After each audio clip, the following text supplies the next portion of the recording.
In the early hours of August 2nd, 1990, the world watched in stunned disbelief as Iraqi forces marched across the border into Kuwait, swiftly taking control of the small but oil-rich nation. The invasion, ordered by Iraq's leader Saddam Hussein, plunged the Persian Gulf into a crisis that would soon involve the largest international military coalition since World War II. This was the beginning of the Gulf War, a conflict remembered not only for its military spectacle, but for reshaping geopolitics in the Middle East and beyond. But why did Iraq invade Kuwait? The answer lies in a volatile mix of ambition, economics, and unresolved tensions. Saddam Hussein had dominated Iraq since the late 1970s, steering the nation through a brutal 8-year war with neighboring Iran in the 1980s. By the end of that conflict, Iraq was drowning in debt, owing billions of dollars to several Gulf states, including Kuwait. At the same time, Saddam believed Kuwait was deliberately undermining Iraq's economy by exceeding its OPEC-set oil production limits, causing global oil prices to drop. Tensions further worsened when Saddam accused Kuwait of slant drilling, secretly siphoning oil from the Rumaila oil field, which straddled the Iraq-Kuwait border. For Saddam, the combination of economic woes and territorial grievances provided a justification to act. His goal was clear: seize Kuwait's wealth, eliminate his debts, and reassert Iraq's dominance in the region. Within hours of the invasion, the Kuwaiti government fled into exile, leaving Saddam's forces in firm control of the country. Iraq declared Kuwait its 19th province, a provocative act that sent shockwaves through the international community. Saddam's gamble was bold, calculated, but ultimately a miscalculation on a global scale.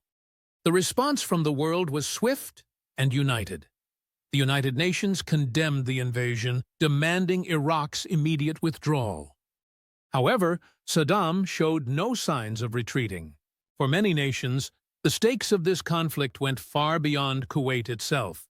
The Persian Gulf was a vital artery for the world's oil supply, and Iraq's occupation of Kuwait placed its neighbor, Saudi Arabia, home to the largest proven oil reserves in the world, at risk. If Saddam Hussein gained control over both nations, the balance of power in the region and the global economy could tilt dramatically in his favor.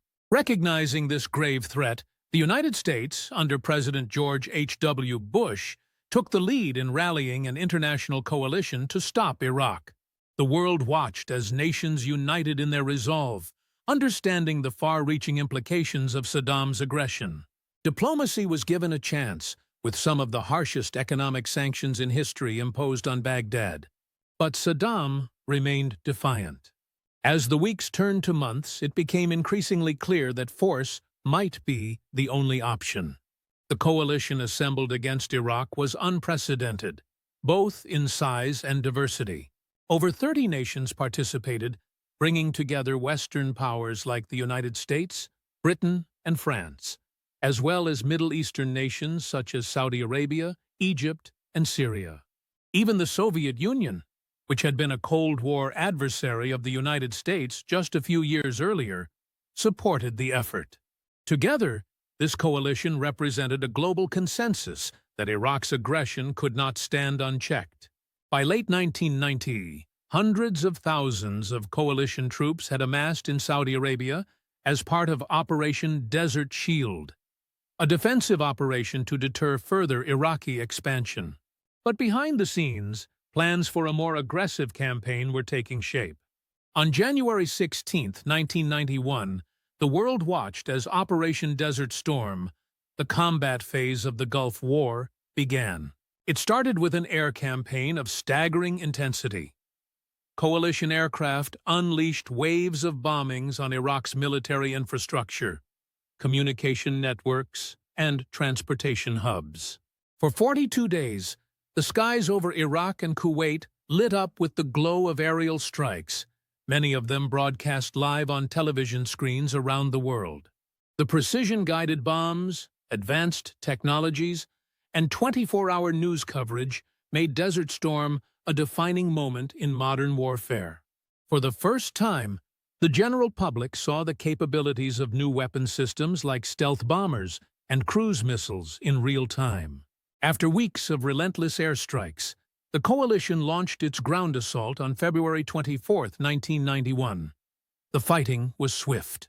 In just 4 days, coalition forces advanced into Kuwait, overwhelming Iraqi troops with a combination of superior firepower, coordination, and strategy. Faced with imminent defeat, Iraqi forces retreated, though not without leaving a catastrophic mark. As they withdrew, Iraqi troops set fire to hundreds of Kuwaiti oil wells, creating an environmental disaster that would take years to fully address. By February 28, 1991, President Bush declared a ceasefire, marking the end of active hostilities. Kuwait was free, and the coalition forces had achieved their primary objective, forcing Iraq out of Kuwait without escalating the conflict into a broader regional war. For the coalition, it was a victory, a demonstration of international unity and military precision. But the aftermath of the Gulf War was far from simple. While Iraq's military capabilities were significantly weakened, Saddam Hussein remained in power, maintaining a tight grip on Iraq. The UN imposed strict sanctions on Iraq, and a regime of weapons inspections was established aimed at preventing Saddam from developing weapons of mass destruction. These sanctions and inspections would create tensions for years to come, setting the stage for the US-led invasion of Iraq more than a decade later. For Kuwait, rebuilding was a monumental task. The fires in its oil fields burned for months, spewing smoke and destruction across the landscape. But with international assistance, Kuwait managed to recover and today remains a key player in the global oil industry. The Gulf War also left a lasting legacy for modern warfare and geopolitics. It marked the first large-scale conflict of the post-Cold War era and affirmed the role of the United States as the dominant global superpower.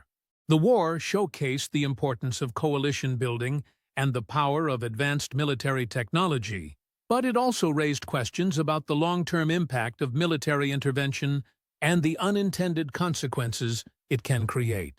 For the Middle East, the conflict was both a victory against aggression and a reminder of the region's deep-seated vulnerabilities. The Gulf War reshaped alliances, exposed divisions, and highlighted the global dependence on oil, a resource that continues to influence international relations today. Over 3 decades later, the images of the Gulf War remain etched in memory. The green glow of night vision footage, the towering plumes of smoke over Kuwaiti oil fields, and the triumphant return of Kuwaiti sovereignty. It was a conflict defined by its clear objectives and swift resolution, but its ripples continue to spread, influencing events in the Middle East and the world at large. The Gulf War was not just a battle for Kuwait.